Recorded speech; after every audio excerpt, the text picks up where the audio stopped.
título Un mejor pacto. Ese es el lema de nuestro congreso. Un mejor pacto. Vamos a leer dos versículos en el libro de Hebreos 7:22. Por tanto, Jesús es hecho fiador de un mejor pacto. Y Hebreos 8:6. Pero ahora tanto mejor ministerio es el suyo, cuanto es mediador de un mejor pacto establecido sobre mejores promesas. Hemos visto bastante hasta ahora de esto y yo voy a repetir algunas cosas sintéticamente, ¿no es cierto? Pero es importante entender el contexto en que fue escrito este pasaje.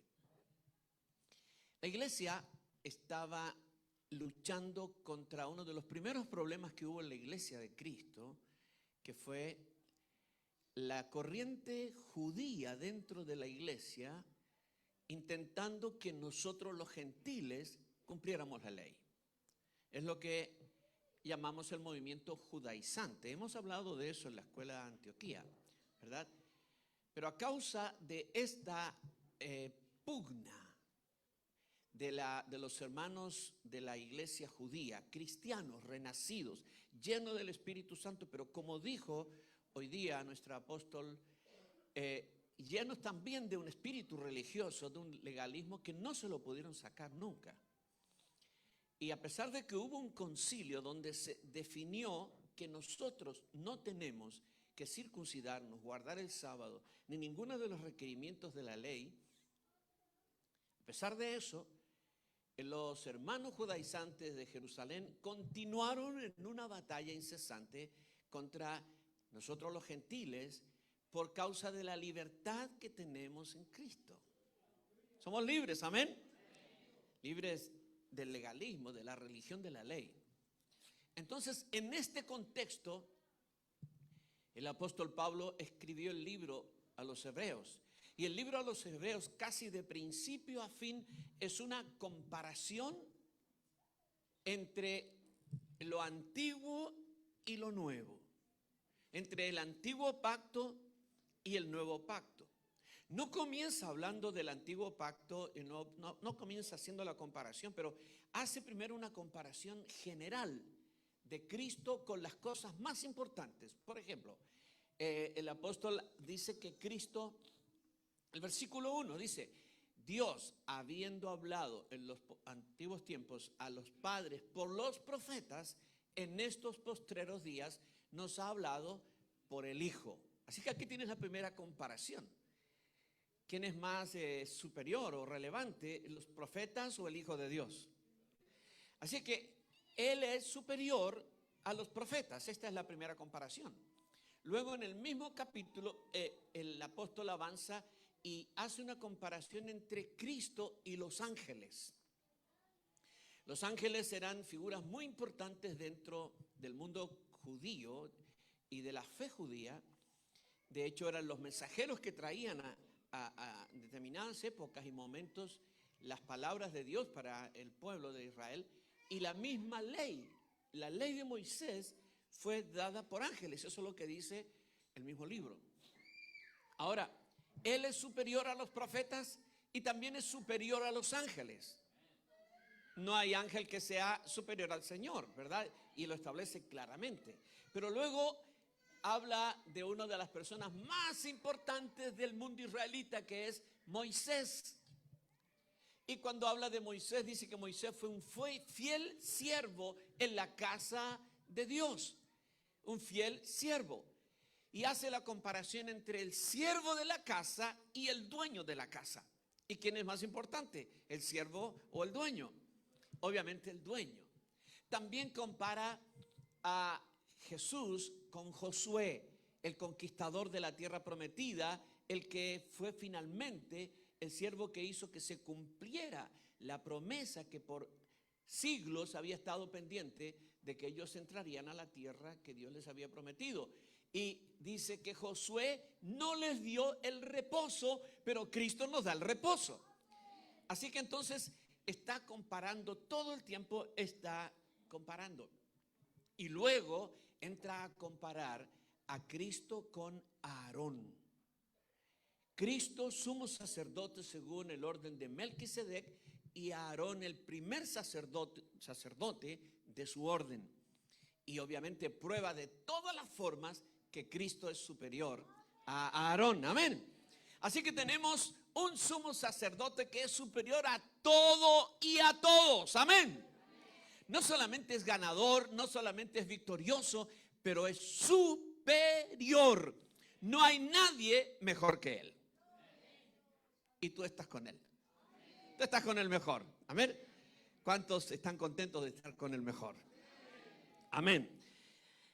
Ahora, el pasaje que leímos dice que este nuevo pacto o este mejor pacto está establecido sobre mejores promesas. Y vamos a ver 10 promesas que el Señor nos dio en este nuevo pacto. La primera promesa, aquí en capítulo 8 de Hebreos, versículo 10, dice: por lo cual este es el pacto que haré con la casa de Israel después de aquellos días, dice el Señor. Pondré mis leyes en la mente de ellos y sobre su corazón las escribiré. La primera promesa de este nuevo pacto es que Él escribiría en la mente y en el corazón de los que son de Él sus leyes. Y esto es algo muy importante, porque cuando Dios establece, o más bien va a establecer el pacto con Israel, lo primero, antes de establecer el pacto, hace que Moisés suba al monte y escribe las tablas de la ley, donde está como un resumen, lo que llamamos el decálogo. Pero luego le dice a Moisés: escribe todo lo que yo también te hablé en el monte. Así que había las tablas de la ley y un libro que Moisés escribió, que es lo que los judíos llaman la Torá básica, ¿no es cierto? Y ese libro entero Moisés lo escribió, y cuando lo escribió se paró delante del pueblo, leyó el libro completo y le dijo al pueblo: estas son las cosas que Dios ha mandado. ¿Ustedes están de acuerdo con todo esto que está escrito, que les he leído? Y ellos dijeron: sí, lo estamos. Y Moisés tomó agua y sangre, ¿verdad? Y roció al pueblo y roció al libro, y quedó establecido el pacto. Así que ahora Israel tenía un pacto establecido en base a un libro. Todo lo que Israel tenía que saber estaba en el libro. Así que si tú tenías el libro y sabías leer, obviamente, tú podías conocer el pacto. Era tan importante esto que Dios le dijo dentro del mismo libro: estas palabras que te hablo hoy las repetirás a tus hijos y las repetirás a toda tu familia, donde estés, al acostarte, al levantarte, en el camino, etcétera, etcétera. El pacto debía ser conocido, y desde niñitos ellos tenían que escuchar las palabras del pacto para que lo supieran y lo siguieran. Pero en una época de Israel, el libro se perdió y fue encontrado cuando fueron para reparar el templo. Hacía años y años y años que nadie había jamás nunca encontrado el libro. El libro se extravió, y cuando lo encontraron, lo trajeron delante del rey y le leyeron el libro delante de... Usted sabe esto porque usted ha leído toda la Biblia ya varias veces, ¿no es cierto? Lo trajeron delante del rey, ¿sí? Estoy contando una historia que usted la sabe, por supuesto. Y cuando el rey escuchó, nunca era rey hace muchos años, y primera vez que escuchaba lo que decía el pacto. Y cuando el rey escuchó, rasgó sus vestiduras, se arrepintió y comenzó una nueva época para el pueblo de Israel. Entonces, Israel dependía de un libro, de una ley externa. La ley estaba escrita y tú tenías que acceder a eso para poder entender y conocer. Pero la promesa aquí es que en este nuevo pacto el Señor en persona, yo escribiré en su mente y en su corazón mis leyes. No la ley de Moisés, sino las leyes de Dios escritas. Así que si tú estás en el nuevo pacto, naciste de nuevo, A ti te escribieron completo, completa. Tú eres una persona impresa, has sido impresa con las leyes de Dios. Y si alguien pudiera tener visión espiritual y para mirarte y leer, te podría leer de cabeza a los pies. Tú dices, qué peligroso, porque vas a saber mis pensamientos. Pero está escrita en nuestro corazón y en nuestra mente las leyes de Dios. Esta es la primera promesa de este nuevo pacto. La segunda, y antes de pasar de esto, esas palabras que están escritas dentro de nosotros, cuando estamos en el mundo, ni siquiera sabemos que están ahí, ¿no es cierto? Venimos a Cristo, el Señor nos renueva, el Señor nos hace renacer, y esas palabras se convierten en un maestro interior. Tú tienes un maestro interior. Por eso que muchas veces, aunque todavía no leías la Biblia completa, y ya la leíste, ¿no es cierto? Pero aunque todavía no la leías, supiste muchas cosas que estaban escritas adentro cuando te enfrentaste a ciertas cosas y tú sabías que no podías hacer eso porque algo dentro tuyo te decía que no tenía que ser así. O estabas escuchando al predicador y parece que lo que el predicador estaba diciendo o lo que iba a decir, tú ya lo sabías. Todos hemos tenido esa experiencia, ¿verdad? Como de saber que sé lo que está diciendo esa mujer, lo que está diciendo ese hombre. No sé cómo lo sé, no sé de dónde lo sé. ¿Sabes de dónde lo sabes? De la ley que escribieron dentro de ti. Amén. Así que nosotros no tenemos una ley externa, sino una ley interior impresa dentro de nosotros, que es un maestro interior. La segunda promesa está ahí en el mismo versículo 8:10 de Hebreos. Y seré a ellos por Dios. Esto lo hablaron ya los apóstoles. Cuando dice seré Dios para ellos, mira, hay una decisión en el corazón de Dios, gracias. Una decisión en el corazón de Dios. Dios es Dios de todos, porque es el Dios del universo. Pero Él de una manera personalizada, se convierte en tu Dios. Yo seré tu Dios. ¿Qué significa? Me haré cargo de ti como Dios. No solamente soy tu amigo, no solamente soy tu salvador, no solamente soy todo lo que tú puedas pensar, soy tu Dios. Yo sostengo el universo, yo tengo control de todo y yo cuido de ti. La garantía de tu vida es que yo soy tu Dios. Y si yo soy tu Dios, ¿a quién le vas a tener miedo? Si Jehová es con nosotros, se acabó el miedo. Amén. También dice, ellos serán mi pueblo. Esta es la tercera promesa. Serán mi pueblo. Dios tiene dos pueblos en la tierra que lo descubrimos cuando llegamos a la Escritura. El primer pueblo es el pueblo de Israel y el segundo pueblo es la iglesia. A ambos la palabra de Dios le llama pueblo de Dios. Israel es pueblo de Dios. La iglesia es pueblo de Dios. Ahora, ¿es el mismo pueblo de Dios?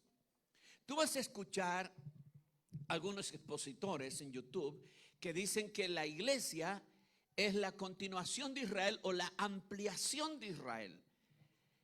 Que la iglesia es el Israel de Dios, el Israel espiritual. Y que al final, escuchaba el otro día, ahora con esto de la guerra, un predicador que decía, Israel es igual que cualquier nación. Igual que Perú, igual que Chile, igual que Argentina, igual que cualquier nación.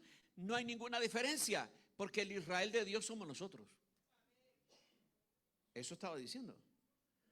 Pero nosotros no somos el Israel de Dios. Nosotros somos la iglesia del Señor Jesucristo. Israel es el pueblo terrenal de Dios. La iglesia es el pueblo celestial de Dios. El apóstol Luis nos habló de cómo se forma un pueblo. Israel fue formado por la ley de la descendencia. Dios escoge a Abraham y conoces la historia. Abraham, Isaac, Jacob sus hijos conforman el pueblo de Israel. Y allí comienza toda la historia de este pueblo tan importante, tan relevante en los planes de Dios de la tierra. De ahí vendría el Cristo. Ahora, así fue formado Israel, como se forma cualquier nación. ¿Cómo fue formada la iglesia? La iglesia fue formada por una decisión que Dios tomó en la eternidad. En la eternidad Dios determinó quiénes serían parte de la iglesia. Y a esto la Escritura le llama la elección de Dios. Dios escogió quiénes serían parte de la iglesia y los predestinó. Tú eres una persona predestinada. Naciste con un destino anticipado. La historia de tu vida estaba previamente escrita.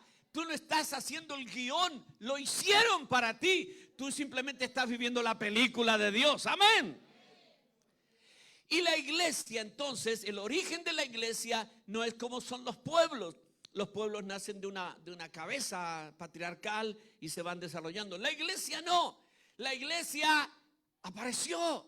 Decía el profeta, nacerá una nación en un día. ¿Crees que un ser humano puede nacer en un día? Ese mismo día fue gestado y ese mismo día nació. ¿No? ¿Y una nación podrá nacer en un día? Tampoco. Pero el día que el Señor resucitó, nació la iglesia. Estábamos en Él, todos resucitamos en un día. La iglesia está formada en un día por el poder de la vida indestructible de Dios que opera en nosotros. Así que el origen de Israel es muy distinto al origen de la iglesia. El origen de Israel es terrenal. También fueron predestinados por Dios, pero para lo terrenal. Y nosotros fuimos predestinados por Dios para lo celestial. Así es que si el origen de ambos pueblos es distinto, también el destino. Israel gobernará en la tierra, la iglesia gobernará el universo. ¿Somos amigos de Israel? Claro que sí. ¿Oramos por Israel? Claro que sí. ¿Nos identificamos con lo que le sucede? Claro que sí. Y los que oran por Israel son bendecidos, porque dijo la palabra, al que te bendiga, yo lo bendeciré. Y estaba hablando de Abraham y su descendencia, ¿verdad? Amén. Pero no somos Israel, ¿sí? Yo seré su pueblo, somos el pueblo del Señor. La cuarta promesa: ninguno enseñará a su prójimo, ni ninguno a su hermano, diciendo, conoce al Señor, porque todos me conocerán, desde el menor hasta el mayor de ellos. Mira, Dios se ha dado a conocer de varias formas. La naturaleza, cuando alguien observa la naturaleza, va a encontrar a Dios. La Biblia dice que Dios se revela por medio de las cosas hechas. A esa revelación se le llama, la teología le llama revelación natural. ¿Sí? La revelación natural. Pero luego, la palabra de Dios, la Biblia, también revela a Dios. Y la teología le llama a esto la revelación especial. Fueron hombres inspirados por Dios para escribir la palabra de Dios como revelación de Dios. Pero hay una revelación que es más profunda y es más íntima. Amamos la revelación que hay en la naturaleza, y cuando vemos tan bella la naturaleza, ¿no es cierto?, alabamos a Dios porque Él la hizo. Y ahí está la sabiduría y la ciencia de Dios. Cuando leemos la palabra nos emocionamos, nos edifica, la comemos como alimento vivo. Pero nada reemplaza la comunión personal con el Señor. Y de eso estaba hablando el Señor cuando habló del nuevo pacto. Los israelitas tenían un libro. Tú tienes un libro, se llama Biblia, ¿verdad? Pero ellos no tenían el conocimiento íntimo y personal de Dios. Tú lo tienes. Y hay una ley que es esta: nadie puede conocer a Dios si Dios no se revela a tal persona. Dios no es un objeto de descubrimiento. Los científicos pueden descubrir cualquier cosa y estudiar cualquier cosa menos a Dios. Porque nadie puede conocer algo de Dios que Dios no quiera revelar. Él hace dos acciones entre los hombres: revelarse y esconderse. Todo lo que Él ha revelado se puede descubrir. Y todo lo que Él ha escondido de Él, ¿verdad? Nadie lo puede descubrir. Revelar significa quitar la tapa. Entonces la palabra de Dios usa el término misterios. Existe un misterio divino cuando hay algo en lo cual todavía no se le quita la tapa. Y cuando se le quita la tapa, el hombre ve y conoce. ¿Sí? Pero cuando todavía tiene la tapa, todavía no hay revelación. Hay revelación cuando se quita la tapa y entonces la persona ve. Dios, esto hablando de conocimientos y misterios de Dios, pero en cuanto a la persona de Dios, está hablando aquí de que habría una relación personal, íntima. No conocemos solo acerca de Dios, lo conocemos a Él. Mira, yo te puedo hablar mucho de una persona y tú puedes pensar que por toda la información que yo te di, la conoces. Pero cuando vives con esa persona, recién la conoces. ¿Sí? Por eso muchos noviazgos han sido noviazgos por internet, ¿no es cierto? Han sido hermosos hasta que llegó el día y la hora. Y ahí vinieron las grandes decepciones. Porque realmente se conocían. Yo no sé si alguno de ustedes, pero disculpen por la duda, ¿no?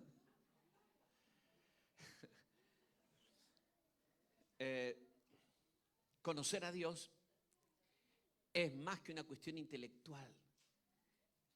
Conocer a Dios es una comunión espiritual, de espíritu a espíritu. Y de eso está hablando aquí. Todos me conocerán, desde el mayor de ellos o desde el menor de ellos hasta el mayor de ellos. ¿Pueden los niños conocer a Dios? ¿Nuestros niños conocen a Dios? Claro, porque estamos en el nuevo pacto. Amén. Y tú ves los niñitos a veces llorando porque están tocados por el Señor. ¿Sí? Y dice, ¿por qué estará llorando el niño? Pues porque Dios lo está tocando y está haciendo algo profundo en el corazón de ese niño. Yo tenía 5 años y predicó un pastor americano en un campamento por allá por Olmué. Yo tenía 5 años, así que eso pasó hace un siglo atrás, más o menos, ¿no? ¿Dónde está Natalia por ahí? ¿Y sabes qué? Tenía 5 años, o sea, hace 65 años. Escuché el mensaje del predicador y lo recuerdo tal cual. Él habló de Naamán. Contó la historia de Naamán. Y cuando terminó la prédica, era un campamento donde habría fácilmente unas 300 personas en ese campamento. Cuando terminó la prédica, él hizo un llamamiento a entregarse a Cristo. Y el único que pasó fui yo. Tenía 5 años. Y me acuerdo, lo conocí al Señor por primera vez ahí. En una experiencia personal. Lloré, venían y me decían, ¿qué? No llores, me decían las viejitas del campamento, ¿no? Y todo lo que yo estaba experimentando era la presencia del Señor a los 5 años. Así que mira, desde el menor hasta el mayor de ellos me conocerán. Promesa maravillosa. La quinta promesa del nuevo pacto es que Él sería propicio, perdonando para siempre nuestros pecados, porque seré propicio a sus injusticias. El asunto del pecado es la mayor tragedia que ha habido en la historia del universo. Primero pecaron los ángeles y después pecó el hombre. Y cuando el pecado entró en la humanidad, no había forma de resolverlo. El pecado es algo muy poderoso y muy contaminante y no había forma de resolverlo. Entonces Dios estableció una manera y enseñó una manera a los antiguos, y era que debían sacrificar animales para que sus pecados fueran cubiertos, cubiertos, no quitados, cubiertos. Es como, por decirlo de alguna manera, no es eso, pero es como cuando viene a la casa la suegra y todavía no barriste la casa, entonces tiras todo debajo de la alfombra. Y queda todo lindo, pero debajo de la alfombra, ¿sí? La basura está cubierta, no quitada. Bueno, los pecados fueron cubiertos en espera de el que vendría a quitar los pecados. Ningún sacrificio del Antiguo Testamento pudo quitar el pecado, solo lo podían cubrir hasta que Cristo viniera, el Cordero de Dios que quita el pecado del mundo. Y vino y lo quitó. Amén. Así que él dijo, nunca más me acordaré. Pero hay una cosa muy interesante aquí. Primero dijo que sería propicio, que nos perdonaría, que cambiaría ira en favor. Pero hay algo que siempre con este pasaje, digo, ¿cómo puede el Dios omnisciente que lo sabe todo? Porque Dios lo sabe todo, ¿verdad? ¿Sabe el pasado? ¿Sabe el presente? ¿Sabe el futuro? ¿Conoce tus pecados pasados? ¿Sí? Pero Él decide no acordarse. ¿Y cómo el omnisciente puede no acordarse? No sé. No. Pero Él dijo, no me acordaré nunca más de tus pecados. Los hombres se pueden acordar.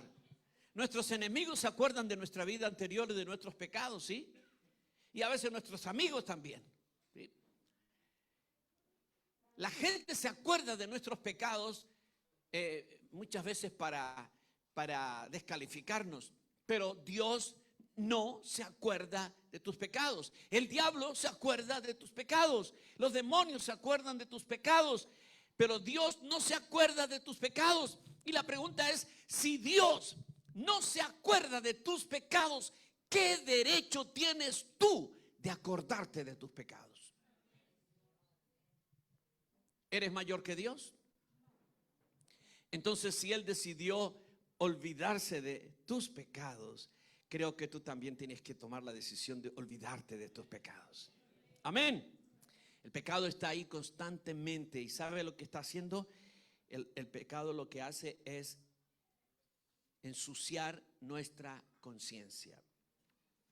La siguiente promesa, la séptima, el Señor limpiará, no solamente perdonará, sino limpiará nuestros pecados. Dice en el libro de Ezequiel 36, 25, esparciré sobre vosotros agua limpia y seréis limpiados de todas vuestras inmundicias y de todos vuestros ídolos. Os limpiaré. La primera limpieza que tenemos es el día que nos bautizamos.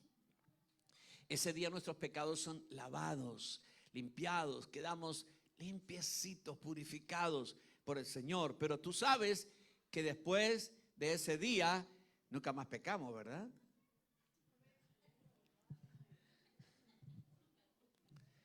Como dijo doctoralmente el apóstol Luis, ¿no? Tu espíritu no peca, ¿sí? Pero el alma, vendida al pecado, peca. Y cuando el alma peca, ya hemos sido bautizados. Cuando pecamos con el cuerpo y el alma, ¿hay remedio para eso? ¿Sí? ¿O empieza la cuenta otra vez a acumularse hasta el día que morimos? La palabra dice, si confesamos nuestros pecados, Él es fiel y justo para perdonar nuestros pecados. ¿Sí, amén? El Señor quiere limpiar nuestros pecados, amén. Pero hay que confesarlos. Ahora hay una diferencia entre confesar que he pecado y confesar los pecados. Que a veces nosotros decimos, Señor, aquí te traigo he pecado, Padre, tú sabes que pequé, perdóname, otra vez lo hice, pero no lo voy a hacer más. Y pensamos que hemos confesado el pecado, los pecados. ¿Sí? Señor, acuérdate que hice esa cosa que la hice, pero no la quiero ni nombrar, Señor, porque no la quiero volver. ¿Sabes cómo hay que confesar? Sí, Señor, soy un terrible celoso, soy chismosa, he andado murmurando de la pastora. Las pastoras están de turno, ¿no?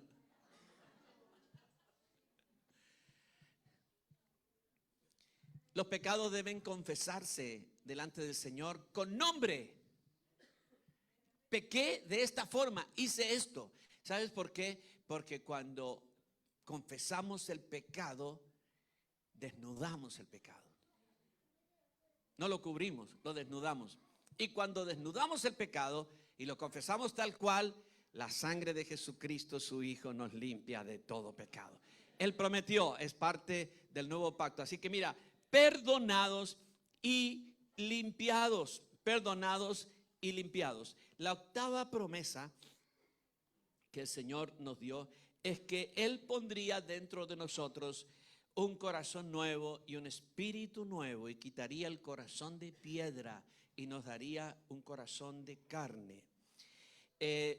Hemos hablado muchísimo de esto, y anoche el apóstol Laura nos habló profundamente acerca de la relación de nuestro espíritu con el Espíritu Santo y cómo el Señor nos dio un nuevo espíritu. Así que en el nuevo pacto tenemos un nuevo espíritu. Ninguna persona, ningún hombre del pacto anterior jamás fue regenerado. No hay regeneración en el antiguo pacto. David clama y dice: crea en mí, oh Dios, un corazón limpio y renueva un espíritu recto. ¿Y sabe por qué clama? Porque no lo tiene. Y Dios no respondió a David, porque eso no estaba contemplado para la dispensación de la ley, sino para la dispensación del nuevo pacto. Nosotros somos el pueblo regenerado, nacido de nuevo.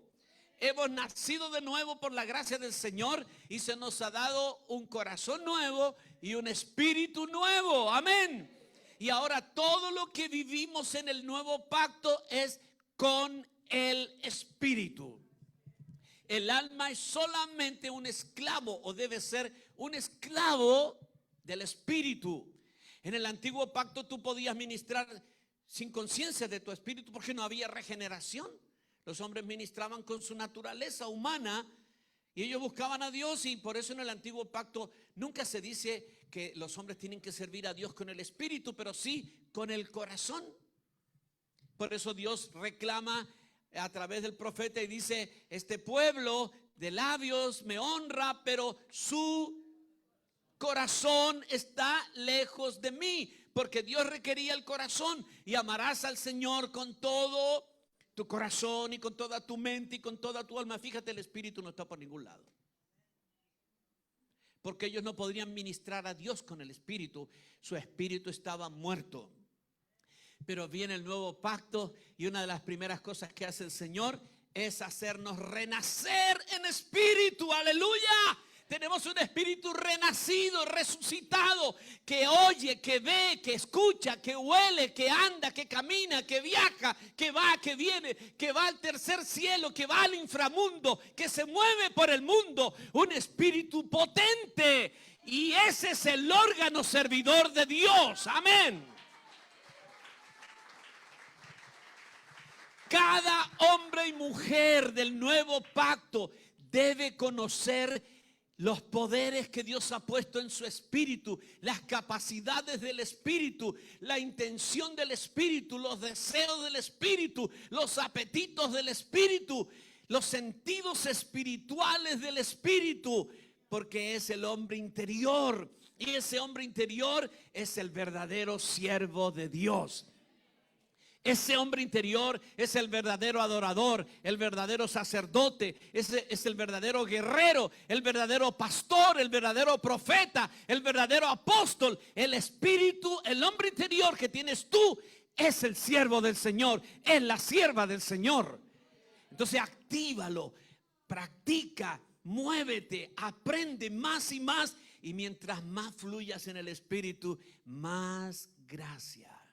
Mira lo que dijo esta tarde el apóstol Luis, dijo: el hombre de la tierra, esto dice la Biblia, es terrenal, ¿sí? Y fue hecho Adán hombre viviente, ¿sí? Pero Cristo fue hecho espíritu vivificante. El terrenal fue hecho hombre viviente y el celestial espíritu y vivificante. ¿Sabes cuál es la diferencia entre viviente y vivificante? Viviente es el que vive. El otro es el que da vida. ¡Aleluya! Vivificante significa que da vida, que tiene la capacidad de transmitir vida. Dios no te dio un espíritu nada más para que vivas. Te dio un espíritu para que transmitas vida. Y cuando ese espíritu está activado, donde vas, ¡pum!, transmites vida, ¡pum!, transmite vida, transmite vida. Transmite vida cuando hablas, transmite vida cuando tocas, transmite vida cuando miras, transmite vida cuando oras, cuando cantas, transmites la vida de Dios. Lo que pasa es que no tenemos ojos desarrollados para ver. ¿Entiendes? Pero si tú puedes ver en el espíritu, tú vas a ver espíritus que están activados y espíritus que no lo están. Estábamos en una reunión muy poderosa en la iglesia y una hermana me dijo: pastor, era nuevita, estoy viendo una visión y veo que hay personas a las que les sale humo de la boca. Estaba toda la gente ahí en el espíritu danzando, era una cosa muy caliente, muy potente. Y dijo: hay unas personas a las que les sale humo de la boca y ese humo se va para arriba. Y hay otras a las que no les sale nada. Y parece que el Señor me está mostrando quiénes son los hermanos que fuman y los que no fuman.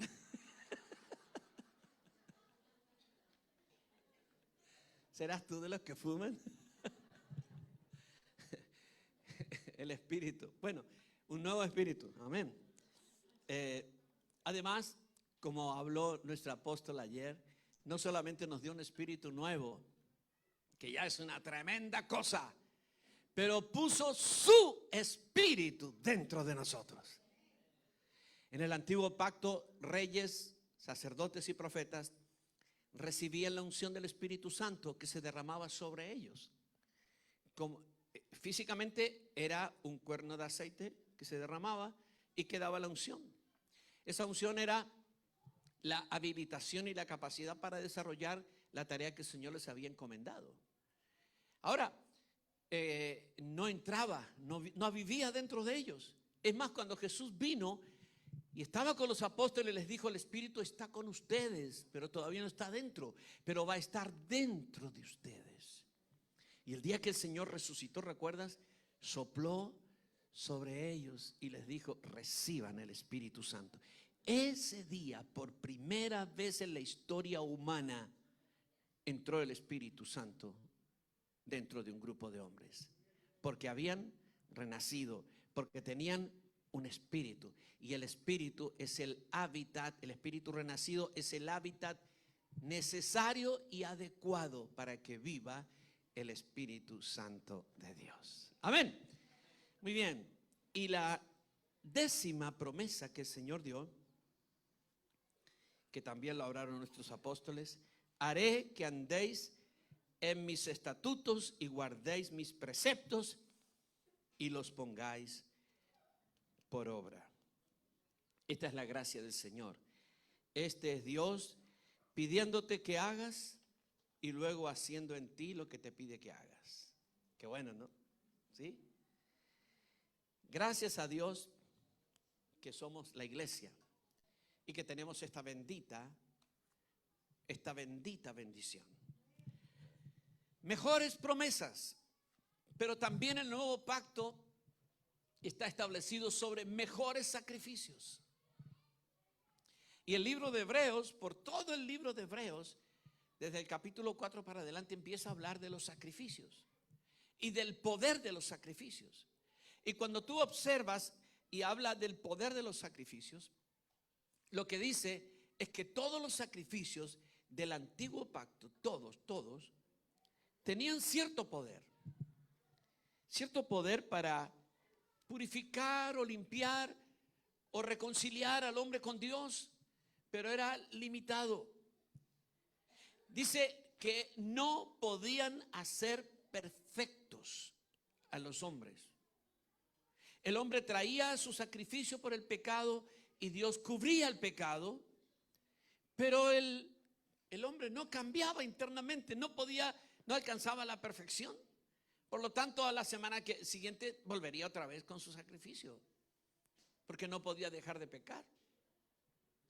Y entonces dice que el Señor Jesucristo, que es el sumo sacerdote del nuevo pacto, pero antes de ser sumo sacerdote, Él fue el sacrificio que permitió el nuevo pacto. Él, con un solo sacrificio, hizo perfectos para siempre a los que son de Él. Un solo sacrificio. Y dice antes, los sacerdotes hicieron millones de sacrificios. Todos los días hacían sacrificios que no podían hacer perfectos a los que los practicaban. Pero el Señor con uno solo, uno, no hay más que uno. Y con ese sacrificio en la cruz te hizo perfecto, te hizo perfecta. Para siempre, para siempre, para siempre. Amén. Y la primera, escucha, la primera manifestación de esa perfección es tu espíritu. Tu espíritu lleno de Dios, con naturaleza divina y con todo lo que contiene. La segunda manifestación de esa perfección es la relación de tu espíritu con el Espíritu Santo. Anoche el apóstol decía que la relación de nuestro espíritu con el Espíritu Santo es inquebrantable. Inquebrantable. Mira, yo tuve un conflicto interior cuando tenía como 2 años de haber conocido al Señor, ya a los 17 años, y haberme entregado definitivamente, porque por momentos sentía yo al Señor profundamente y por momentos no sentía nada del Señor. ¿Te ha pasado a ti, no es cierto? ¿Sí? Que buscas dónde puede estar y parece que no está. Y entonces yo oraba y decía, por favor, vuelve, Señor, vuelve. No te vayas, quédate dentro mío, no te vayas. Y oraba. Y parece que después de un rato de estar orando, volvía yo a sentir la presencia del Señor, ¿sí? Yo estaba relacionando sentir la presencia con la realidad de la presencia, con la realidad de la habitación de Dios en mi vida. Hasta que entendí que mis emociones son solo eso, emociones. Pero que la presencia del Señor está dentro mío para siempre. El Espíritu Santo nunca se va a ir de ti. Escucha, nunca se va a ir de ti, nunca. Di conmigo, el Espíritu Santo nunca se irá de mí. Dilo, el Espíritu Santo nunca se irá de mí. Quizás estás orando por alguien que fue, alguien de tu familia, algún hermano que estuvo en el Señor y que ahora tú lo ves arrastrándose en la droga y tú dices, se perdió. No. Si él fue renacido y el Espíritu Santo entró, nunca se irá, ¿sí? Mi esposa dice que cuento las mismas historias siempre, así que les voy a contar una que ya conté. Amén. Para que tenga razón, por supuesto. Teníamos una jovencita en la iglesia que vino, fue llena del Espíritu Santo y un día se fue de la iglesia. Y se fue de la iglesia porque otra jovencita de la iglesia le quitó al pololo. Pasa en las mejores iglesias. Menos mal que no era el esposo, ¿sí? Y ella se fue decepcionada, defraudada. Ella provenía de una familia donde el padre estaba encarcelado, el hermano mayor también. La madre era prostituta y las 3 hermanas prostitutas. Y ella era la única que había venido al Señor. Y cuando ella se fue de la iglesia, imagínate qué empezó a hacer. A trabajar. Porque hay que trabajar para vivir. Pero no en eso, ¿no es cierto? Ella empezó a prostituirse. Empezó a prostituirse. Y cuando pasaron como 4 meses, ella volvió a la iglesia. Ella volvió. Y cuando volvió, pidió hablar conmigo. Así que yo me senté frente a ella y me dijo, tengo que hablar con usted y decirle por qué volví. Yo le digo, bueno, contame. Estoy en Argentina, ¿eh? ¿Sí? Y ella me dijo, pastor, usted sabe lo que yo estaba haciendo, ¿verdad? Sí, le digo, me enteré. Por un cliente. No, le digo, me enteré. Que no era hermano de la iglesia nuestra, ¿no? El líder de jóvenes. No. Sí, me enteré, le digo. Me dijo, le voy a contar por qué volví. Digo, bueno, cuéntame. Me dijo, mire, cuando yo estaba en el momento del trabajo, ¿te sabe? Y yo estaba ahí en el momento, tenía que, ¿no es cierto? ¿Qué pasa ahí? Y yo estaba participando. Digo, de la manera más decente, ¿no? Estaba activa. Y entonces escuchaba aquí dentro alguien que cantaba. ¿Y sabe qué cantaba? Tu fidelidad es grande. Y cantaba. Y yo le decía, cállate. Y los clientes decían, ¿qué te pasa, loca? ¿Sí? Bueno, así que ahí terminaba todo el laburo, como dicen en Argentina, ¿no? Ahí terminaba. Dice, me pasó todas las veces, nunca pude. Y me echaron del prostíbulo. Por eso volví. Porque no puedo con él. Me despierta la noche, está cantando, está orando. ¿Entiendes? Amén. Nunca se va a ir. Di conmigo, el Espíritu Santo que el Señor me dio, nunca se irá de mí. Nunca se irá de mí. Dilo otra vez, nunca se irá de mí. Amén. Él está dentro tuyo. Aleluya.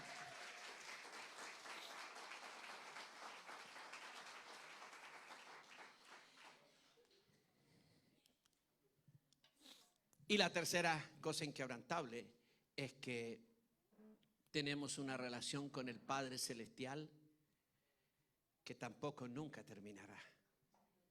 Nunca terminará. Nuestros pecados ensucian la conciencia. Mira, y uno de los problemas de los judíos es que ellos sacrificaban a Dios, pero como dice la palabra, su sacrificio nunca podía limpiar la conciencia. La conciencia quedaba sucia. El hombre recordaba sus pecados. Y si no los recordaba, los profetas venían y se los recordaban. Constantemente. Tú ves que los profetas viven recordándole al pueblo sus pecados. Tú lees los profetas del Antiguo Testamento, todos les recuerdan. Pecaste acá, pecaste allá. Porque ellos habían hecho un pacto de cumplir la ley y no pudieron cumplir la ley. Entonces venía el reclamo divino de que cumplieran la ley y que estaban pecando y seguían pecando. Ahora, cuando un cristiano peca, el Espíritu Santo que está dentro te trae una contrición que te lleva al arrepentimiento. ¿Me entiendes? ¿Sí? Y cuando te arrepentiste, el Señor no solamente limpia tus pecados, sino que limpia tu conciencia. Y tener limpia la conciencia es extremadamente maravilloso. Amén. La mejor almohada es una conciencia limpia. ¿Sí? La mejor almohada es una conciencia limpia. Quizá tengamos problemas de conciencia y es porque no hemos entendido que cuando el Señor perdona los pecados, los perdona totalmente y absolutamente. Hay mucha gente que no se puede perdonar a sí mismos. Dios les ha perdonado hace rato, pero no se perdonan a sí mismos. Vino un hombre una vez, le habían puesto en disciplina en la iglesia porque había fornicado con una muchacha, después se casó, la iglesia le levantó la disciplina, habían pasado como 4 años y me dijo, no puedo, yo creo que todavía merezco más castigo, no es suficiente. Yo le digo, pero tú has sido obediente. Sí, obediente a la disciplina, pero a mí me parece que es muy poco para el pecado que yo cometí. Y yo estuve toda una noche hablando con él, hablándole del recibir el perdón por la fe. Porque cuando la palabra dice, vuestros pecados fueron perdonados. ¿Sabes cuándo te perdonaron los pecados? ¿Sabes cuándo te perdonaron los pecados? La Biblia lo dice, en la cruz. Todos los pecados que has cometido, los que cometiste hoy cuando te comiste el plato del hermano, ¿sí? No, los que cometerás mañana, todos han sido en la cruz.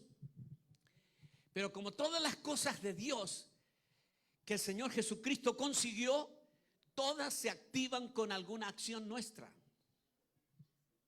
¿Y cuál es la acción que activa ese perdón? Confesarlo. Si confesamos nuestros pecados, Él es fiel y justo. Y cuando lo confesamos, el Señor nos limpia de todo pecado. Amén. Así que, ¿cuál es el secreto para tener una conciencia limpia, un corazón limpio? Cometes un pecado, inmediatamente confiésalo. Inmediatamente confiésalo. El diablo te va a decir, no, ni siquiera mereces orar. Claro que mereces orar. Eres un hijo, eres una hija. Reprende al diablo, confiesa el pecado y en el acto el Señor te limpia de todo pecado. Amén. Te limpia de todo pecado. Una hermana me dijo una vez, pastor, yo no puedo orar después que castigo a mi hijo. Yo le digo, yo sí. Me dijo, ¿cómo puede orar usted si usted se enojó? Claro, le digo, pero soy padre. Y ni siquiera me arrepiento de haberlo castigado. Me habría arrepentido de no castigarlo. Me dijo, ¿pero cómo? Le digo, lo que pasa es que tú no entiendes cómo funciona la gracia del Señor. Tú no entiendes cómo funciona Dios. Y todas las cosas nosotros tenemos que aprender. Si es que pecaste, tienes que aprender a tener cuentas cortas con Dios. Cuentas cortas significa que pecaste, te arrepentiste inmediatamente. Pecaste, te arrepentiste inmediatamente. Confesaste inmediatamente. Tu corazón estará siempre limpio. Amén. Muy bien. Ahora, el Señor nos dio promesas maravillosas y también un mejor ministerio. Por eso dice Hebreos 8:6, pero ahora tanto mejor ministerio es el suyo, hablando de Jesús, cuanto es mediador de un mejor pacto establecido sobre mejores promesas. Hablemos un momento del ministerio de Jesús.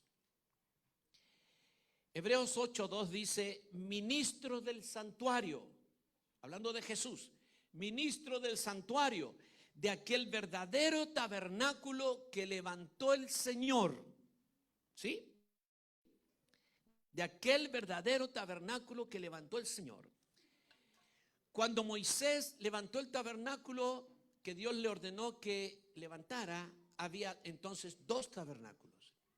Uno en el cielo y otro en la tierra.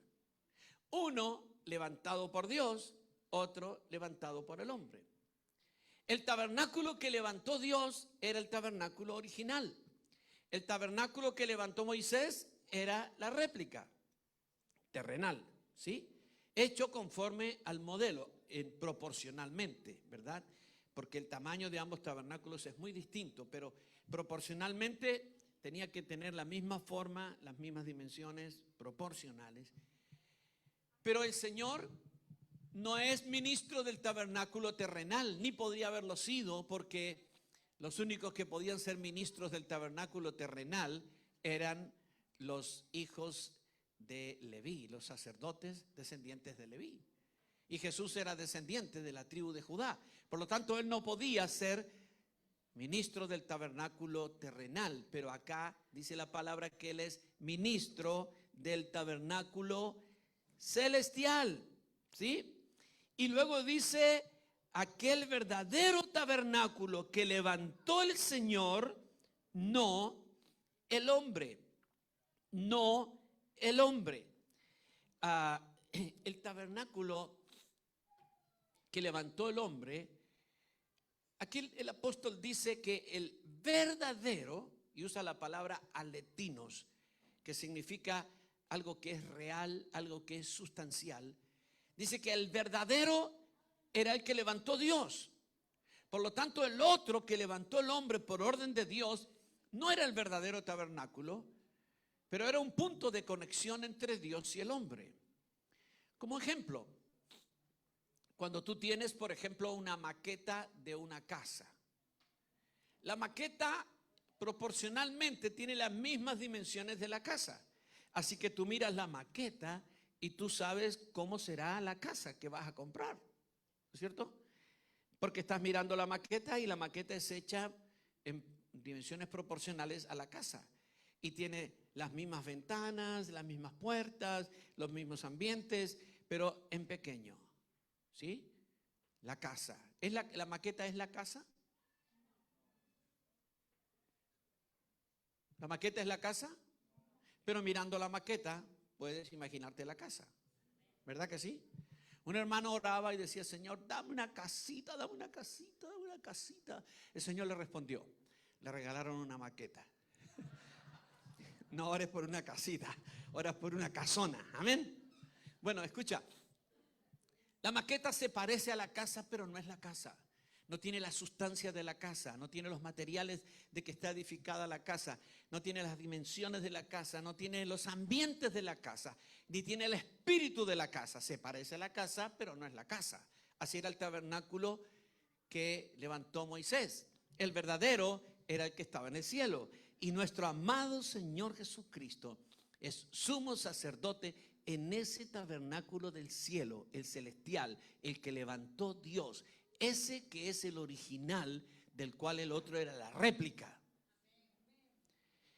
Y ese lo levantó el Señor cuando creó los cielos y la tierra, porque la creación fue en fases. Primeramente creó Dios los cielos y después creó la tierra. Primero creó el mundo espiritual y después creó el mundo natural o el cosmos, como la Escritura dice, y ese cosmos, como nos decía el apóstol, tiene cientos de millones de galaxias y cada galaxia tiene entre 50 y 100 millones de cuerpos celestes. Así que el universo es, como diríamos, salvajemente grande. Bueno, ahora, este tabernáculo donde el Señor realiza su ministerio no es terrenal, es celestial. Y la Biblia le dice acerca de este tabernáculo, el más amplio y perfecto tabernáculo no hecho de manos, es decir, no de esta creación. Este tabernáculo celestial, la palabra usa aquí más amplio, más grande. El término original es megas. Este tabernáculo es megas. Usamos la palabra mega, que es un término griego, cuando vamos a hablar de algo grande, ¿verdad? ¿Sí? Y se usa correctamente. Y la Biblia usa del tabernáculo celestial el término mega. Es el mega tabernáculo, es más amplio, más grande. ¿Cuánto mide el tabernáculo del cielo? ¿Cuánto mide el tabernáculo del cielo? ¿Cuánto mide el santuario del cielo? El santuario de la tierra medía aproximadamente 1 hectárea, entre todo, ¿no? 45 por 90, media hectárea, incluido la cortina del atrio. ¿Cuánto mide el tabernáculo del cielo? Cuando Juan nos muestra el cielo en el libro de Apocalipsis, nos muestra un lugar donde está sentado en el trono nuestro Dios, está el Cordero, están los 7 espíritus de Dios, están los 24 ancianos sentados en tronos, están los 4 seres vivientes adorando al Señor. Y luego dice, y había millones de ángeles sirviéndolo. ¿De qué tamaño es ese santuario de Dios? Donde caben millones de ángeles. Ese es el santuario al que tú entras. Allá donde vamos. El otro es chiquitito.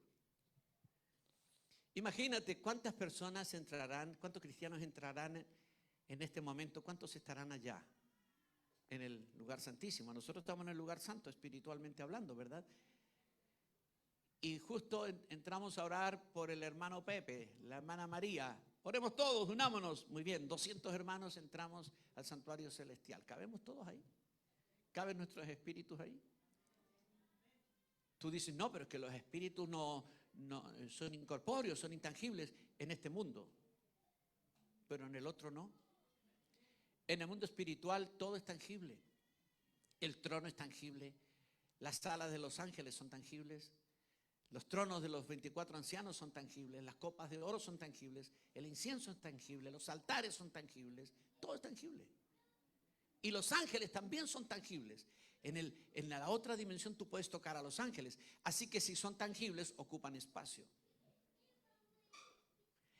Así que imagínate qué mega santuario tenemos en los cielos. ¿Sí? Qué mega, pero mega, requete, mega santuario tenemos en los cielos, donde caben millones de millones. Multiplica 1 millón por 1 millón. No sé cuánto es eso, ustedes que saben matemática. No es 10 millones ni 1000 millones, sino ¿cuánto? ¿Cómo? ¿Cuál es? Millones de millones. Gracias. Y toda esa corte celestial, esos millones de millones, más nosotros. Y todos los que adoramos, estamos ahí y cabemos ampliamente. Y hay espacio para más. Amén. Para los que no concurren todavía. Pues bien, ese es el tabernáculo donde ministra nuestro Señor Jesucristo. Ahora la Escritura habla de que tenemos un sacerdote, un sumo sacerdote superior a todos los sacerdotes que han existido. Dice Hebreos 4:14, por tanto, teniendo un gran sumo sacerdote que traspasó los cielos, Jesús, el Hijo de Dios, retengamos nuestra profesión. Traspasó los cielos. Aquí usa esta expresión, aunque lo sabemos. Traspasó los cielos. Los sacerdotes de Israel, la mayoría de ellos nació, vivió y murió en su país. La experiencia que ellos tuvieron, aparte de ser terrena, estaba restringida a su propia nación. Pocos sacerdotes en la historia de Israel, mientras que el sacerdocio existió, pocos salieron a otras naciones, a otros lugares, porque su trabajo estaba ahí. Ahora, nuestro sumo sacerdote traspasó los cielos 2 veces. Cuando vino del tercer cielo para acá, traspasó el tercero, el segundo y entró al primero. Y cuando terminó su obra, fue de vuelta. El primero, segundo, tercero. Así que la experiencia no solamente es que traspasó, sino que lo hizo con autoridad. Nadie lo podía detener. El ángel Gabriel fue detenido por ángeles poderosos, el príncipe de Persia, el príncipe de Grecia, que eran ángeles poderosos. ¿Quién pudo detener a Jesús cuando vino a la tierra? Nadie. ¿Y quién pudo detener a Jesús cuando regresó al cielo?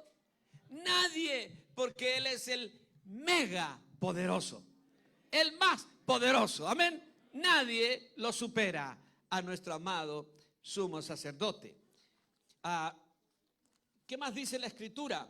Porque no tenemos un sumo sacerdote que no pueda compadecerse de nuestras debilidades, sino uno que fue tentado en todo, según nuestra semejanza, pero sin pecado.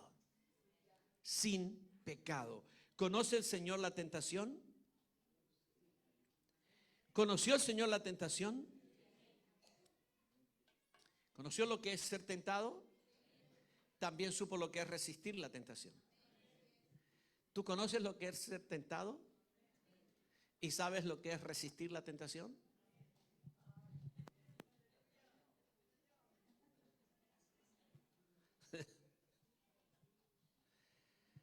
Yo creo que sí, ¿verdad? ¿Cuántas tentaciones has resistido hasta ahora? Y no hablo del refrigerador.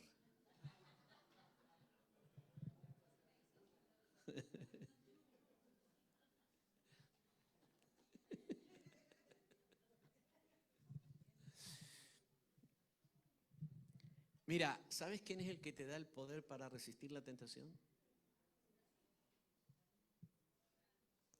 El Señor en ti. Él te da el poder.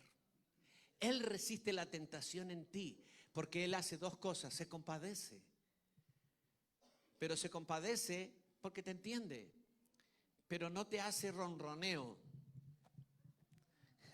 Él se compadece y viene en tu auxilio. Por eso dice la Biblia que Él nos salva perpetuamente. Él puede salvar perpetuamente. ¿Qué significaría salvar perpetuamente? Que no somos salvos y que mañana nos podríamos perder y que nos tiene que volver a salvar. Salvar perpetuamente primeramente significa que nos salvó para siempre, pero perpetuamente es una acción, ¿no es cierto?, en gerundio. Es como que nos está salvando todo el tiempo. ¿En qué sentido nos está salvando? Que Él nos está dando el poder para ser librados del diablo, para ser librados del pecado, para ser librados del mundo. Todo el tiempo, todo el tiempo.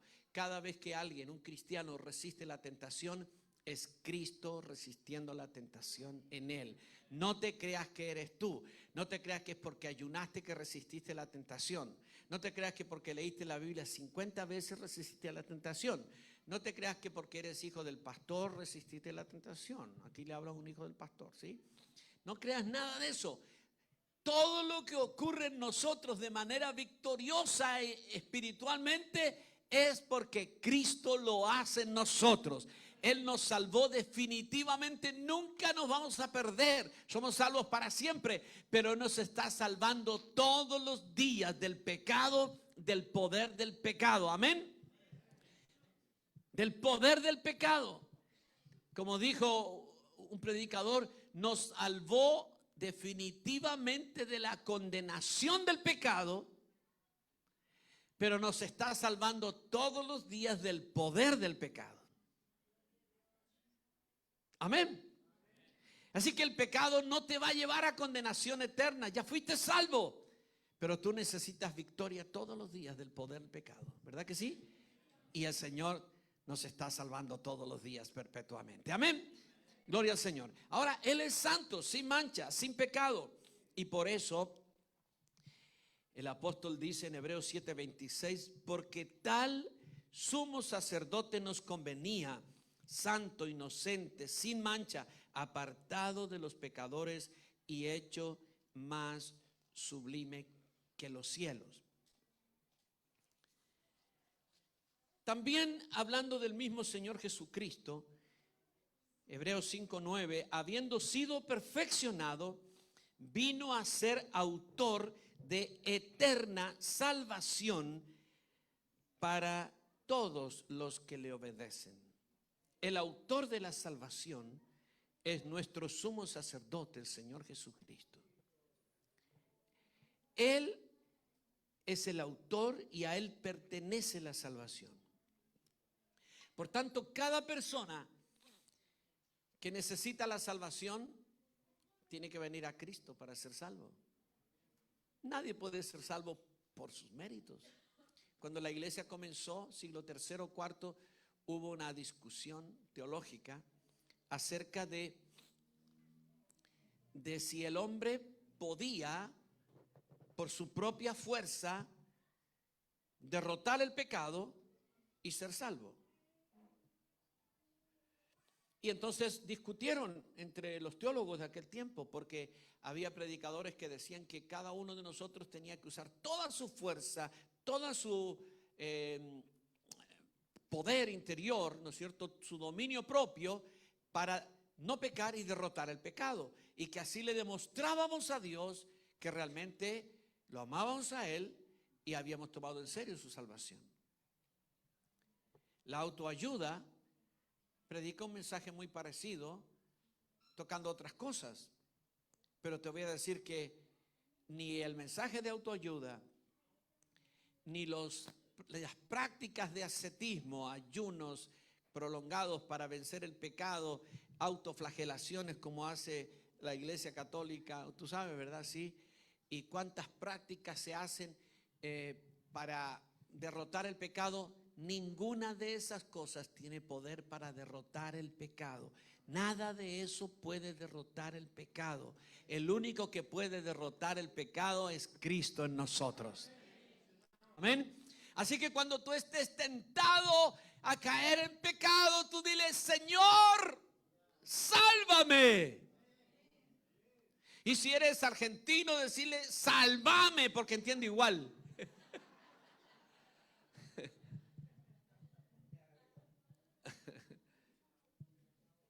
Y te va a salvar. Y Él va a producir en ti el poder para resistir el pecado. No trates de demostrar que eres la superwoman espiritual. No, el que venga yo lo voy a derrotar. ¿Sí? No. Depende del Señor Jesucristo. Anda a Cristo siempre y Él te dará la victoria, porque Él es autor de eterna salvación. Además es compasivo.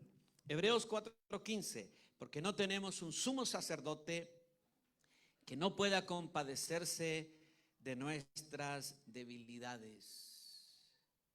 Se compadece el Señor. Es sumamente compasivo. Te entiende. Te entiende. Así que tú puedes contarle al Señor, tú puedes hacer al Señor tu confidente. Señor, sabes que me gusta la María, pero ni me mira, Señor, ¿qué hago? Espíritu Santo, ¿es con la María o con la Juana?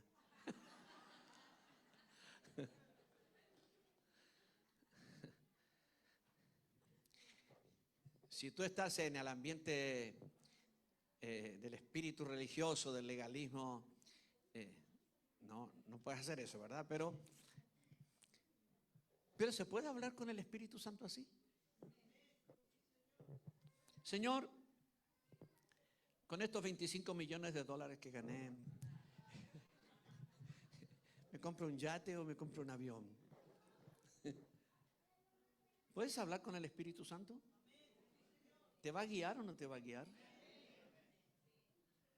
¿O Él quiere que hable solamente cosas de la Biblia? ¿Le puedes hablar de cosas domésticas? Señor, no puedo adelgazar. ¿Cuántos necesitan hablarle de eso al Señor?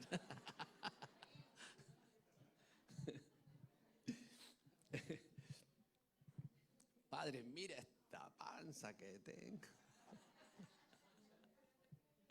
Mi señora me dijo: cierra la boca.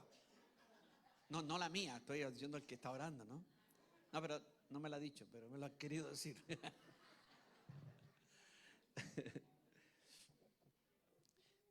Él es sumamente compasivo, pero bajo la ley tú no podías hacer eso, tú no podías hablar con Dios de esto. Pero tú puedes hablar porque Él es tu papá. Él trajo la revelación del Padre. Y además es tu hermano mayor. ¿Sí? Oye, a veces los hermanos mayores son bastante abusivos, ¿no? Lo digo por experiencia, soy el cuarto. Pero mi hermano mayor eterno nunca será abusivo. ¿Sí?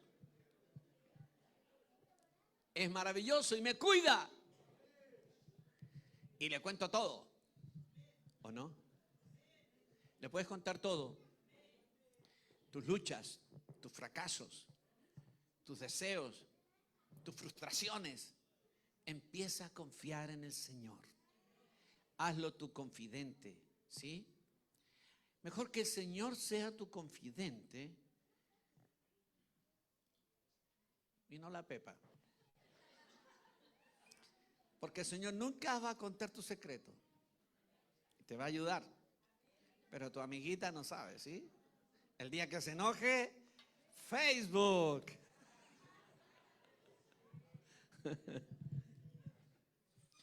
Él es un intercesor incansable. Hebreos 7, 23 al 25, pero solo leo el 25. Puede salvar perpetuamente a los que por él se acercan a Dios. Y mira lo que dice: viviendo siempre para interceder por ellos. No solo dice que está intercediendo, sino que vive para interceder. ¿Qué te da esa expresión? Vive siempre para interceder por ti. ¿Estará comprometido con la intercesión? Sí. Dijiste, pastor, ore por mí, porque mire, yo tengo que tener. Una semana después, pastor, disculpa, me olvidé, que no lo anoté. Muchos pastores tenemos memoria de pollo, ¿sí? Yo tenía una cita con mi hermano ayer, viernes, y se me le olvidó.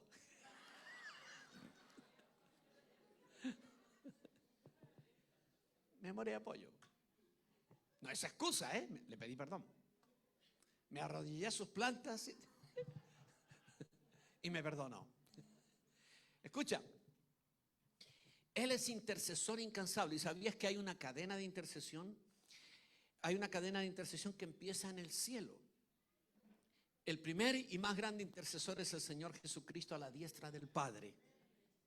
Luego está el Espíritu Santo que intercede con gemidos indecibles desde tu vida interior, desde tu espíritu. Y luego estás tú y yo, a quienes se nos ha mandado orar unos por otros.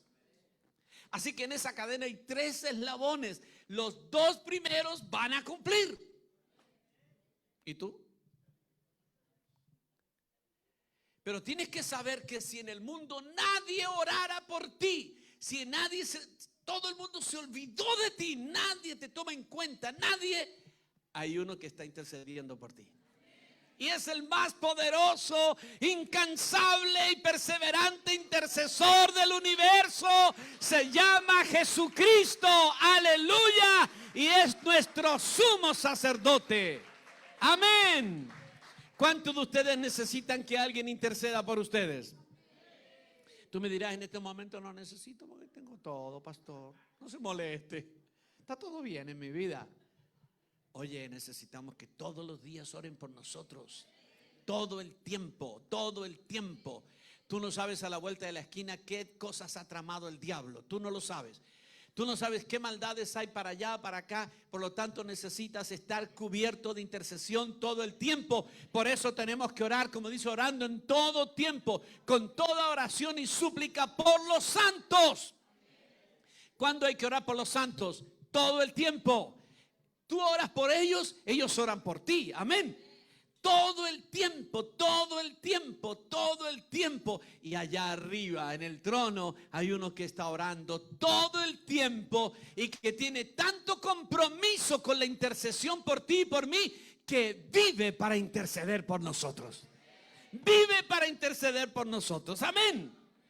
Este es maravilloso, hermanos. Es tremendo, ¿no? Ese es el sumo sacerdote del nuevo pacto, nuestro amado Señor Jesucristo, según el orden de Melquisedec. Bajo el orden de Aarón, el hombre podía ser sacerdote solo si era de la tribu de Leví. Si era de cualquier otra tribu no podría. Y había 2 funciones principales en Israel, que eran el sacerdocio y el reinado. Dios le entregó a Leví el sacerdocio y a Judá el reinado. Entonces, ningún sumo sacerdote podía ser rey de Israel, porque ningún hombre del sacerdocio estaban esos dos poderes unidos, ni nunca estarían. Pero hubo un hombre que vivió 500 años antes que se diera la ley. Ese hombre fue Melquisedec, un rey. Ese rey tiene una característica única en todas las generaciones antes de Cristo. Ese hombre fue regenerado como una primicia 2000 años antes de Cristo. De él se dice que fue hecho semejante al Señor Jesucristo. Fue transformado. Y ese hombre era rey y era sacerdote. Entonces, cuando el Señor Jesucristo, cuando se profetiza acerca del Señor Jesucristo, en el Salmo 110, dice el versículo 1, Jehová dijo a mi Señor, siéntate a mi diestra hasta que ponga a tus enemigos por estrado de tus pies. ¿De quién está hablando aquí cuando dice Jehová dijo a mi Señor? Jehová, ¿a quién le está hablando? Aquí es David el que está hablando. David habla de mi Señor. ¿Quién es el Señor de David? Aquí. Jesús. Y el Padre, Jehová, le está hablando al Hijo. El Señor le está hablando al Señor. Es un diálogo en la Trinidad, en la deidad. Siéntate a mi diestra. Siéntate a mi derecha, con autoridad. Reina a mi lado hasta que ponga a todos tus enemigos por estrado de tus pies. Eso dice el versículo 1. Pero el versículo 4 agrega, juró Jehová y no se arrepentirá. Tú eres sacerdote para siempre, según el orden de Melquisedec. Así que en Jesús se junta el reinado y el sumo sacerdocio. Él es rey y sumo sacerdote igual que Melquisedec. Amén. Y obviamente Él es rey por siempre y sumo sacerdote por siempre. Nunca se terminará su reinado. Ahora la Escritura dice algo del Señor Jesucristo. Mira qué interesante esto que vamos a leer ahora. Hebreos 6, 19 y 20 dice, dentro del velo, hasta dentro del velo, donde Jesús entró por nosotros como precursor, hecho sumo sacerdote para siempre, según el orden de Melquisedec. Mira, siempre hablamos de Jesús como nuestro Salvador, nuestro Señor, nuestro Padre, nuestro Maestro, nuestro amigo. ¿Escuchaste predicar de Jesús como nuestro precursor? Es raro. Muy poco se habla de Jesús como precursor. ¿Qué es un precursor? La palabra en el griego es prodomos, que significa uno que va corriendo delante del grupo. También significa un explorador o uno que va abriendo camino para otros. Es un precursor. Jesús fue nuestro precursor. ¿Sabes por qué? Hoy lo dijo el apóstol. No había camino. Alguien quería ir al tercer cielo, no había cómo. No había manera. Y él dijo, muchachos, yo soy el camino. ¿No hay camino? No, yo soy el camino. Mira cómo lo dijo. Yo soy el camino, la verdad y la vida. ¿Qué más dijo? Nadie. Aquí hay dos versiones. Algunos dicen va y otros dicen viene. ¿Cómo dice la original? Viene. Entonces cuando dice nadie viene, ¿desde dónde está hablando Jesús? Desde el cielo. Porque él le había dicho a Nicodemo, nadie subió al cielo, sino el que descendió del cielo, el Hijo del Hombre que está en el cielo. Él está hablando desde el cielo, está con el Padre, pero está aquí en la tierra. Y les está diciendo, muchachos, yo soy el camino al cielo. Nadie puede venir al Padre sino a través de mí. Y a través de mí, todos los que vengan al Padre vendrán a través de mí. Así que primero, Él es el camino y abrió el camino. Pero si Él hubiera abierto el camino nada más, lo abrió. Pero la Escritura dice que lo abrió como precursor. Lo abrió como precursor. ¿Alguna vez jugaste el monito mayor? ¿Sí? ¿Alguna vez fuiste el monito mayor? A mí nunca me tocó, yo iba detrás siempre. El monito mayor va adelante y todos los demás tienen que ir atrás haciendo lo mismo, ¿verdad? Siguiendo el mismo camino. Bueno, Jesús fue nuestro precursor, no nuestro monito mayor, sí. Él fue nuestro precursor. Él fue delante, Él abrió el camino y Él entró al lugar santísimo detrás del velo como precursor. Es decir, que abrió el camino para mí, abrió el camino para ti. Era imposible que tú fueras, era imposible que fuéramos nosotros, pero Él nos abrió el camino y ahora está abierto porque nuestro precursor lo abrió para nosotros. Amén. Eso es un precursor. No lo abrió para Él. Él vino de allá, acuérdate, atravesó de allá para acá y después iba a atravesar de vuelta. Así que Él no necesitaba abrir el camino. Él era el camino, pero tenía que abrirlo para que nosotros pudiéramos entrar. Por eso ahora, a la mañana, estuvimos aquí, ¿te acuerdas? Y dijimos, Señor, estamos aquí postrados y ahora en espíritu entramos a tu lugar santísimo. ¿Sabes por dónde entramos cuando dijimos eso? Por el camino que nos abrió el precursor, el Señor Jesucristo. ¡Bum! Llegamos ahí, así, en un instante. Si hubiéramos estado, si el apóstol Luis nos hubiera estado haciendo orar así, claro, no sería apóstol hace 2500 años atrás. Sería el rabino Monsalve.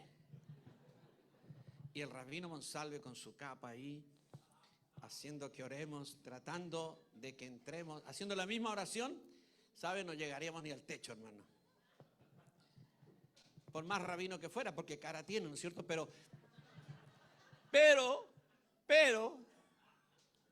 cuando esta mañana Él nos dirigió, nos llevó y entramos. Todos entramos. Porque el precursor nuestro, el Señor Jesucristo, entró primero y lo abrió para nosotros. ¡Aleluya! ¡Aleluya! Sí, Señor.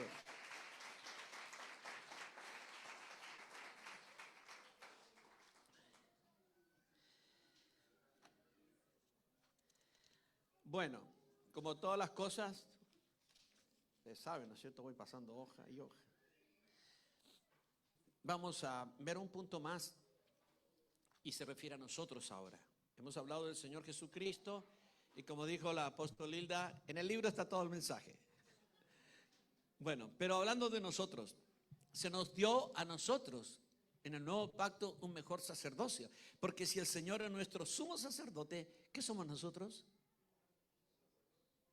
¿Qué somos nosotros? Sus sacerdotes. Él nos hizo sacerdotes, dice Apocalipsis 1, 5 y 6. Así que Él nos hizo, el sumo sacerdote era el que ungía y ordenaba sacerdotes. Y Él nos ordenó a nosotros. Él te ordenó a ti, me ordenó a mí como sacerdote, así que lo somos. Bueno, nos dio un sacerdocio espiritual.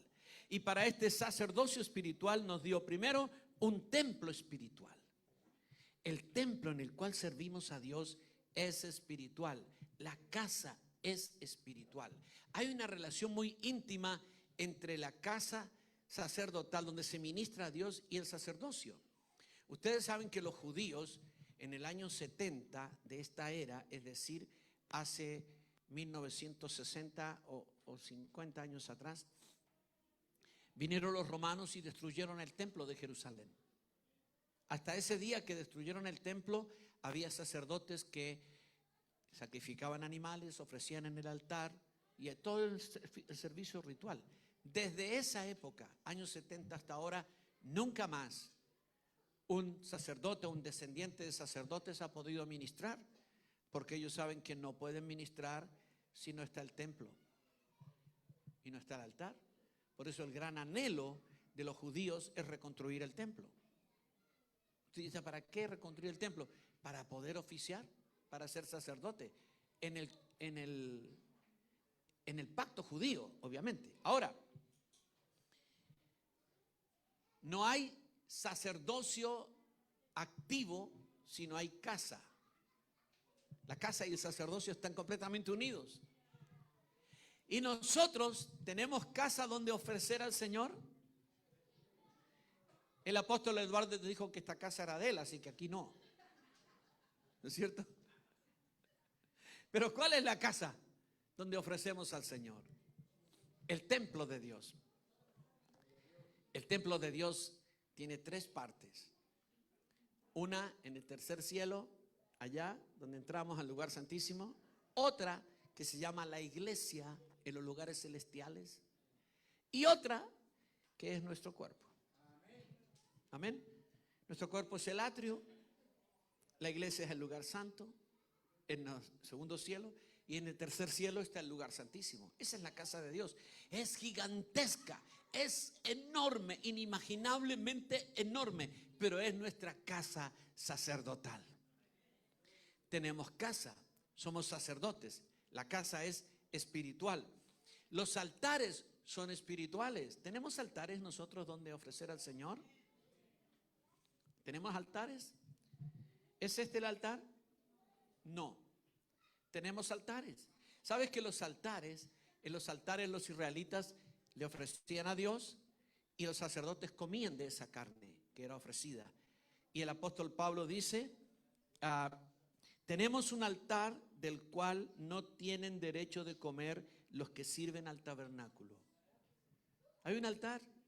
¿Y cuál es ese altar? Tenemos un altar donde se hacen los sacrificios. ¿Y qué es lo que comemos? ¿Qué es lo que comemos? Porque acá está hablando de comer, no está hablando de una comida física. La comida que nosotros comemos en este altar de Dios es su gracia. Su gracia es nuestro alimento. Su gracia es Dios dispensándose a nosotros. Comemos al mismo Dios. Amén. Como sacerdotes del Señor. Los sacrificios son espirituales, ¿sí? Y los sacerdotes son espirituales. Todo es espiritual en nuestra vida y nuestro sacerdocio porque Cristo nos dio este sacerdocio según el orden de Melquisedec. Tú eres un sacerdote según el orden de Melquisedec. Y te digo, es un sacerdocio completamente sobrenatural. Completamente sobrenatural. Y en ese sacerdocio se nos ha dado el poder, la palabra, la gracia y todas las cosas de Dios y Dios mismo para ser ministrado. Cuando dijo esa expresión el apóstol Luis, que el Señor está aquí, nos está hablando del Espíritu, me dolió. ¿Sabes por qué? Porque Él está dentro de nosotros para ser ministrado. Y nosotros somos su cárcel. Él no va a sanar a la gente si no damos la orden nosotros. Él la quiere sanar. Él no va a sanar a la gente si no tocamos al enfermo. Él no va a liberar al endemoniado si no hacemos nosotros lo que tenemos que hacer. Quizá el Señor te dijo alguna vez, llama por teléfono a esta persona y dile que yo le digo tal cosa. Y nosotros dijimos, ¿y si no me cree? ¿Y si no era verdad? ¿Si es mi corazón? ¿Alguna vez fuiste por la calle y viste a un enfermo y el Señor te dijo, sánalo? Y fuimos cobardes. Y a veces fuimos valientes. Y a veces fuimos cobardes. Y pasamos y no lo sanamos. ¿Y qué hubiera sucedido si nos detenemos y lo sanamos? ¿Habría respondido el Señor? ¿El Cristo que está en ti habría salido y lo habría tocado y lo hubiera sanado? Claro que sí. Entonces, tenemos un sacerdocio sobrenatural, pero tenemos que ejercerlo. Para terminar,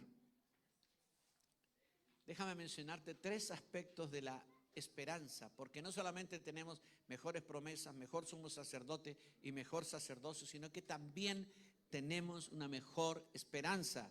Como dice Hebreos 7, queda pues abrogado el mandamiento anterior a causa de su debilidad e ineficacia, pues nada perfeccionó la ley, y de la introducción de una mejor esperanza por la cual nos acercamos a Dios. Esta esperanza que tenemos incluye 3 cosas. Primero, una mejor resurrección. Una mejor resurrección. Todas las resurrecciones del Antiguo Testamento y del Nuevo Testamento fueron milagrosas y maravillosas. Los muertos se levantaron, pero después volvieron a morir.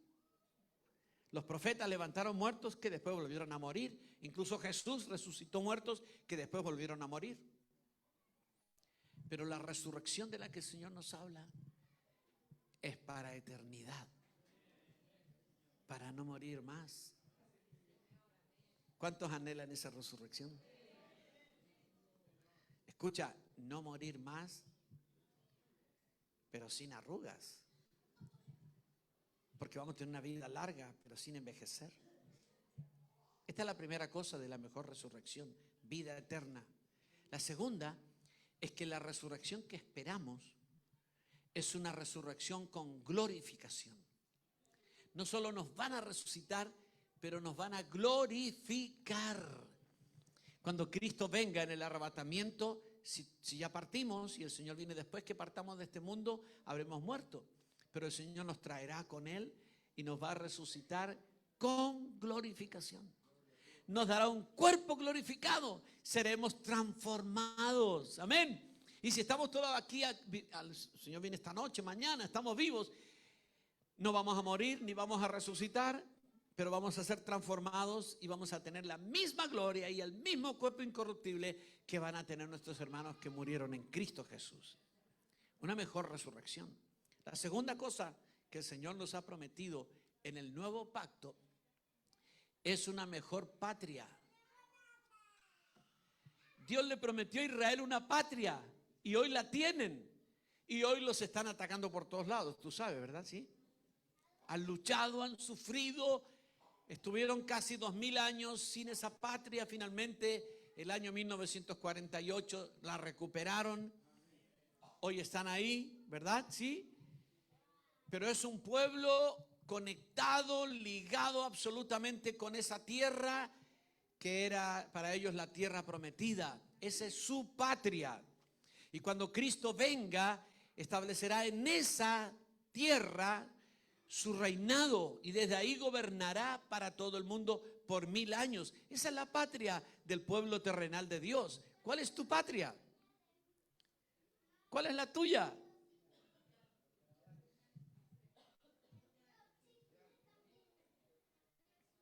La patria nuestra está en los cielos, pero va a descender a la nueva tierra y al nuevo cielo que el Señor creará. Mientras que la patria de los israelitas tiene como capital a Jerusalén, la nuestra tiene como capital a la nueva Jerusalén. Tú sabes que la nueva Jerusalén será la capital del universo. Amén. La capital del universo. Por eso, ¿qué prefieres? ¿Qué prefieres? ¿Ser pueblo terrenal de Dios o ser pueblo celestial de Dios?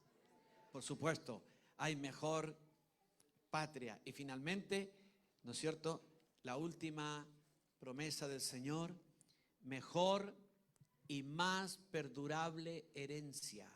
Eso es lo que dice Hebreos 10:34, sabiendo que tenéis una mejor y perdurable herencia en los cielos. Cuando Israel, el pueblo del antiguo pacto, recibió la herencia, recibió muchas cosas preciosas. Dios le dio tierra, le dio el poder de prosperar, Escucha, les dio el poder de prosperar. ¿Cuántos quisieran ser judíos? Les dio el poder de hacer las riquezas. ¿Sí? Les dio tierra, les dio el poder de hacer las riquezas, les dio la promesa de tener victoria sobre todos sus enemigos si ellos se mantenían en la ley, de ser el pueblo más favorecido de la tierra, la nación más insigne. Todo eso es la herencia de los israelitas. ¿Cuál es nuestra herencia? ¿Cuál es nuestra herencia? ¿Sabes cuál es tu herencia y la mía? Romanos 8, 16 y 17. El Espíritu mismo da testimonio a nuestro espíritu de que somos hijos de Dios. Y si hijos, también herederos. Herederos de Dios y coherederos con Cristo, si es que juntamente con Él padecemos. ¿Qué es un coheredero? ¿Cómo? Ok, heredamos junto con Cristo, pero no solamente heredamos junto con Cristo. Mira, Hebreos 1:2 dice: en estos postreros días nos ha hablado por el Hijo, a quien constituyó heredero de todo. Todo lo que existe en el universo físico y en el universo espiritual, todo es de Cristo. Sí, todo. Él es el heredero de todo. ¿Sí? ¿Y tú?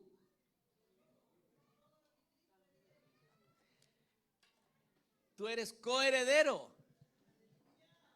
Coheredero significa uno que hereda igual que el otro, un co. ¿Sí? Un co. Y entonces tú heredas todo lo que Cristo hereda. Todo. ¿Sabes por qué? Porque tú y yo somos la esposa del Cordero. Y escucha, somos la esposa del Cordero. Estamos esperando nuestra boda. Amén. Pero este será un matrimonio sin separación de bienes. Así que todo lo que el esposo tiene, todo será nuestro. Por eso dice el apóstol Pablo: todo es vuestro, sea la vida, sea la muerte, sea lo alto, sea lo profundo, sea lo presente, sea lo porvenir, todo es vuestro, todo es tuyo. Esa es tu herencia, porque eres pueblo del nuevo pacto. Amén. Un mejor pacto. Aleluya. Ponte de pie, por favor. Aleluya. Agradecemos tremendamente al Señor por habernos hecho el pueblo del nuevo pacto. ¿Sí? Estaríamos contentos si hubiéramos sido el pueblo del antiguo pacto, porque igual éramos el pueblo de Dios.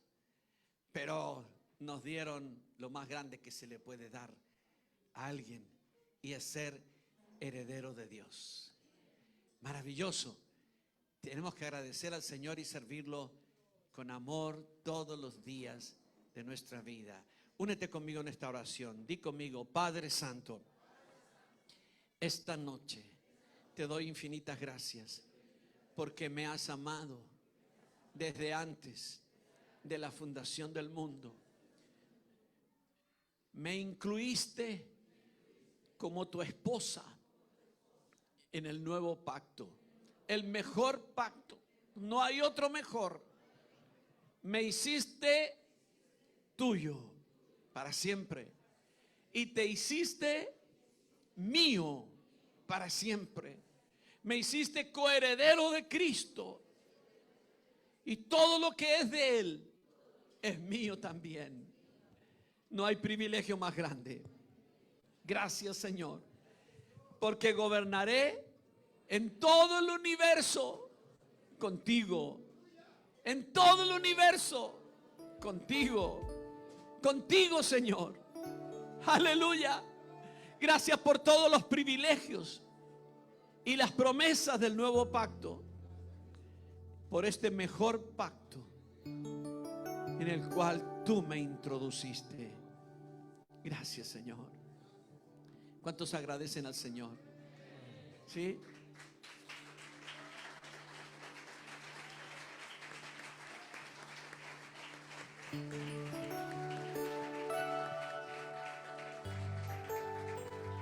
No existe ni existirá un pacto mejor. Nunca. Este es el mejor de todos los pactos. Nunca habrá un pacto mejor. Nunca habrá un sumo sacerdote mejor. Nunca habrá una patria mejor. Nunca habrá sacrificios mejores. Nunca habrá una herencia mejor. Y nunca habrá un pueblo mejor. Amén. Y le damos gracias a Dios por eso. Porque nuestro destino es tan glorioso, tan extraordinario. Seremos semejantes a Él. Le veremos tal como Él es. Tendremos su misma gloria.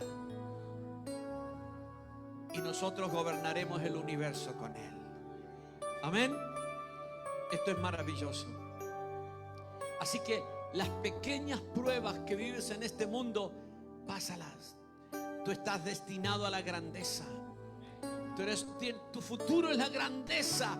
No dejes que nada de este mundo te detenga ni entorpezca tu camino. Sigue adelante, sigue adelante. Y de esa herencia el Señor te ha dado una parte que estás administrando ahora. Administra ese poder que son los bienes del mundo venidero. Administralo con toda autoridad y con toda fidelidad. Opera en el poder del Espíritu Santo. Opera en la sobrenaturalidad de Dios. Muévete en el Espíritu. Activa tu Espíritu. Haz milagros. Cambia las realidades. Tienes el poder de crear nuevas realidades donde quiera que tú estés. No seas intrascendente. Cumple tu ministerio. Cumple lo que Dios te ha dado. Eres una persona sobrenatural y extraordinaria. Cambia tu entorno, cambia tu alrededor. Tienes el poder para eso. Estás lleno del poder de Dios para que todo cambie cuando tú lo ordenas en el nombre de Jesús. Amén. Amén. Mira, no me voy a ir y espero que tampoco te vayas hasta que oremos ahora. Pero vamos a orar por todas las personas que tienen su corazón afectado y herido. Algo pasó en tu vida contigo. Puede ser algo muy viejo que pasó hace muchos años. Puede ser algo reciente. Pero es como una nube que no te permite fluir en la gracia del Señor. Son dolores del alma que están ahí. Dolores que no se van. Por más que lo intentamos. Decimos, lo voy a olvidar y no lo puedes olvidar. Esta noche el Señor va a sanar tu corazón. Va a sanar tu corazón. Necesitas que tu corazón sea sanado de dolor. Cosas que te pasaron adentro. Yo no te voy a preguntar nada. Es una cosa entre tú y el Señor. Pero esta noche el Señor te sanará. Te sanará. No es que te va a poder, quizás te sane. No, te sanará. Así que si tú tienes algo en tu corazón que no pudiste resolver, que no pudiste, un dolor de tu alma, te pido que salgas rápido de donde estás y vengas acá. Ven porque el Señor va a curar tu